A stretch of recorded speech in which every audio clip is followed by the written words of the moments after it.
When I first got the Legion pre-patch downloaded, which took over 24 hours, mind you, I decided to try my hand at a day's worth of dailies into non-jungle to get an idea how the game has changed. What I found were a bunch of issues that did a lot to damage the fun factor of the game. Some were minor, such as some orc mobs using a stand animation while they were moving towards me instead of a run animation, or how my divine shield looked surprisingly pixelated. I hope you can see that in this video. Some issues were moderate, like when I tried to loot a corpse, the window would instantly close. I had to shift-click to actually get any loot. Others were pretty big issues, such as the fact that there's no progress bar when I enter an objective area. For a while, I even thought that I wouldn't be able to complete an objective area at all because I'd been there so long and still hadn't completed it. Partly that was because I was hovering all over the place in the Fell Forge trying to find a siege vehicle to drop a bomb on instead of killing orcs and burning plans, but it was still a major problem that got in the way of the fun factor, and I hope that Blizzard has at least a little bandwidth to address UI issues like that.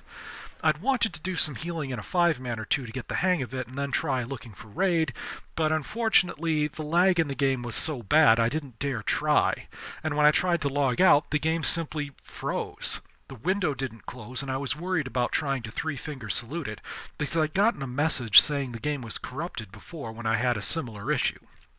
You know, I understand how Blizzard doesn't want players to leave the game, but literally keeping players from closing the game program isn't the right way to go about that. I reset my router and my laptop, and that seemed to do the trick. And once I finally got into 5-mans to heal, it was just as I'd thought.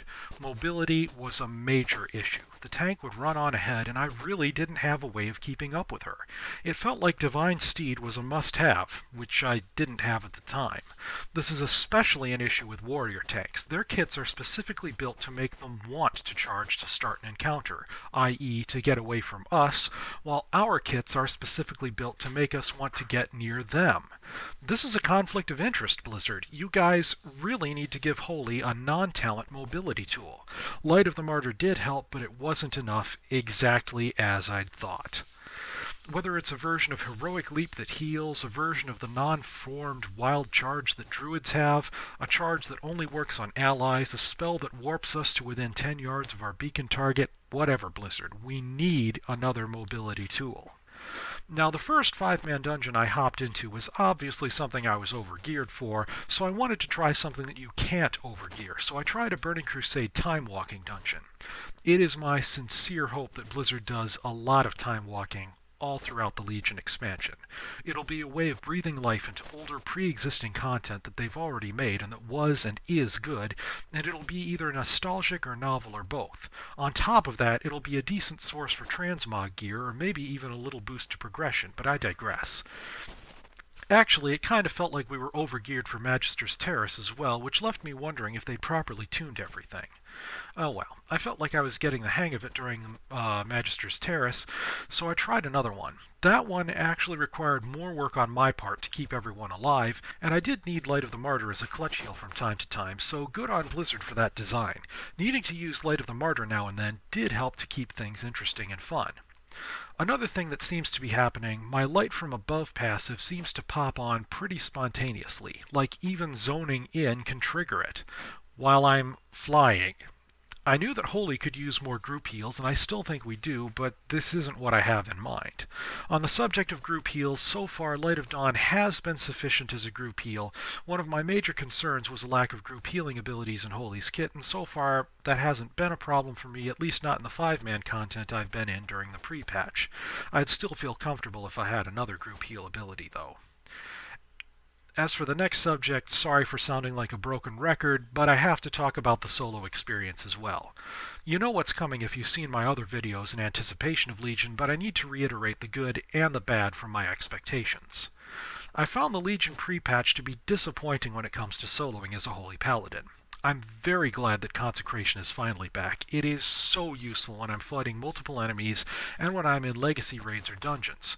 But the loss of a ranged damage spell with no cooldown has been as rough as gaining an AoE damage spell has been awesome. It's not all bad news, though. I found that if I cast Judgment, then Holy Shock, and then Crusader Strike once or twice, I can quickly and easily take out some low HP enemies. That's actually a big step up from the kind of damage I was able to do before the pre-patch, and it is fun to be able to three-shot low hit point enemies. Judgment is more useful than it's ever been since about Wrath of the Lich King, and having 2 charges on Crusader Strike is nice as well. Almost all the time I have at least one button to click. However, as I'd predicted, my options for where to stand while I'm doing damage are much more limited than they were before the pre-patch. If there's a caster who's standing there casting shadow bolts at me, I can't spam Denounce on him anymore. I have to move my feet toward him, and if Holy Shock and Judgment are on cooldown, which they often are, then I can't do a thing to him until I get into melee. It's very annoying. And it's dangerous. It's easy to aggro more when I have to do that. And don't get me started on farming legacy dungeons or raids where there are flying enemies. I realize what Blizzard is trying to do with the Holy Spec. They want it to look less like a cleric in plate that throws balls of holy magic and instead look more like a Warcraft 3 paladin with a big hammer and generally be a melee spec. There are benefits to that, I understand that. It's iconic after all, and Blizzard is aiming for every spec to be iconic in Legion because they want to win back the player community from the people who have left over the last 10 years. I also understand that if a Blizzard employee who worked on those changes is actually listening to this video, they're probably nodding to themselves and thinking, yes, having to run to enemies is part of what being a melee spec is all about. We were expecting this friction when we made the switch, and the reasons why he's uncomfortable and not liking this change are easily explainable. But being able to explain the reasons why something isn't fun doesn't magically cause the not fun thing to become fun. And I'm hoping that Blizzard employee realizes that this is true and doesn't make the mistake of thinking that what they know about why a player is having a bad experience negates the fact that the experience is bad. Again though, being a melee spec all of a sudden has its positive aspects, but as much fun as it is to have every one of my 3 damage abilities be instant, I still very honestly believe that the Holy Spec needs to have a ranged direct damage spell with no cooldown to be up to scratch. Ideally it would be one that has 0 mana cost like Denounce did, even if it doesn't have Denounce's no crits for you debuff. Really, it would give me something to do while my mana comes back regardless of where I stand, and I will be waiting for my mana to come back from time to time as my 5-man experience has taught me. Also, ideally, this spell would be like the Cataclysm version of Exorcism, which by default had no cooldown and had a 1.5 second cast time, but there was a melee proc that allowed it to become instant on melee hit. An ability like that would add fun to the game, make us feel even more like a melee spec because of that proc rather than less like a melee spec, so it actually doesn't hurt a melee vision for Holy. If it was actually Exorcism that they used to fill this unfortunate gap in our kits, it would add a lot of class flavor. And if it were generally at the bottom of our priority queue for which buttons to press as long as we don't have the proc, it wouldn't change the design too much. Besides, plenty of other melee specs have access to a ranged damage ability with no cooldown. There is nothing but benefits and no genuine drawbacks to any part of this idea. I'm honestly tearing my hair out wondering why Blizzard doesn't just add a Cataclysm-style Exorcism to Holy's kit, if not to all 3 specs kits. One possible reason is that having no spell like that in our kits, at least for a little while at the start of the expansion, will help the player get used to being a melee class, and then adding it back in later will feel like a buff and make players happier. I'm very much hoping that Blizzard adds Exorcism as the expansion goes on. Another thing I found to be a slight annoyance was the removal of Rebuke from Holy's kit. Before, I could interrupt casting mobs while soloing or pitch in to help the DPS interrupt enemies during 5-man content. I mean, if we're supposed to be a melee class, why can't we have Rebuke so we can have a little more utility while we're front and center? Also, one way to solve that Shadow Bolt issue I was talking about earlier would be a ranged interrupt. It would force the caster to stop casting and start running towards us. It's a thought, but I'm not sure how much utility they want healers to have in this expansion. Mistwalker monks no longer have the spear hand strike after all, though restoration shamans still have wind shear. One thing that I haven't obviously seen yet in the pre-patch, but which I still would like to talk about and haven't talked about yet in any of my other Legion videos, is engineering as a profession. At first, I was expecting engineers to be able to make several different kinds of armor. Gloves and boots and gadgets on them, for instance. However, the only equipable items actually listed in the database that we can make are the bullet-firing helms. I'm disappointed there isn't more variety in the equipable items that we can make. I was hoping Blizzard was going to reinvent engineering as an armor crafting profession, now that our historical gun crafting no longer has a place in the game. But sad to tell, that's not what they've done. It's like they still can't decide what to do with engineering. We have helms with a bullet firing gadget, and I expect I'll be using that as a holy paladin.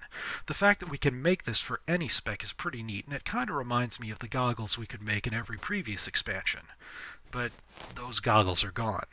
I like the variety of those goggles and how they took gems and a variety of other regions to make, as well as how they gave us a leveling jumpstart. In previous expansions, they'd give the engineer an edge in getting into raids, but apparently Blizzard doesn't like that idea.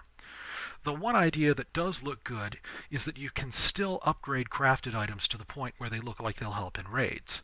The upgrade system seems to be a lot simpler than it was in Warlords of Draenor. In Warlords, each profession had a specific type of item that required hard-to-get items to craft. Here, you need a single item that applies to all professions' crafted gear, Obliterum. I'm a little confused that Blizzard requires you to sort of disenchant crafted items in order to upgrade crafted items. I mean, won't this just encourage players to make copies of crafted items, not use them, and then destroy them? That doesn't seem like it's the best way to do crafting, though I'll admit it creates a huge incentive to keep crafting items.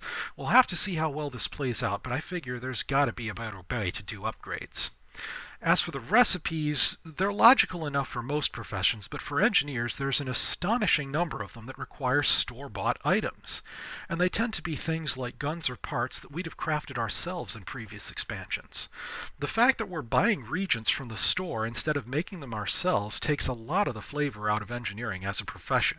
It's like we're too dumb to craft a gun anymore. You'd think they'd let us make those guns ourselves, even if the guns would have no use other than as reagents for other recipes or as transmog items. Finally, something that I was sad to see go in Mists, glad to see come back in Warlords, and sad to see disappear again in Legion, is elemental reagents. Those add a lot of flavor to the game. When I was crafting items in Vanilla or the Burning Crusade or heck from Cataclysm back, whenever I added an elemental item to the recipe, it felt like I was taking a little of the magic that was everywhere in the world of Azeroth and infusing it into the items I was making. And I was able to use specific kinds of that magic when I had elemental items, not like how Motes of Harmony worked back in Mists. I'll admit that parts of the implementation of elemental items in Warlords didn't work, like how they were tied to the daily cooldown regents, how Savage Blood beat them out on the Prival Spirit vendor, how the elemental regents didn't always fit were the items that they were going to craft, and how the items for each profession needed toward the end of Warlords were also the items that profession couldn't make. Those annoyances could have been very easily dealt with by lowering Savage Blood's price, renaming items that get crafted so that they would make sense, and changing the design on the endgame upgrade items. But instead of fixing these problems so that elemental regents can be a good, flavorful, contributing factor to the game, Blizzard is taking elemental regents out of the game altogether. I am disappointed, especially when you consider that plenty of relics are supposed to have elemental affinities. It makes sense now more than ever for elemental regents to be in the game, and they're taking them out. Blizzard, if you want Legion to turn the game around, then do things that make sense. Don't take items out of the game that would work well with the flavor. Don't take ranged damage away from a class for whom positioning is key. Don't give two specs conflict of interest kits when they're supposed to be working together. Anyhow, I could do a whole other video on my idea for elemental items, and I think I'll have to at this point.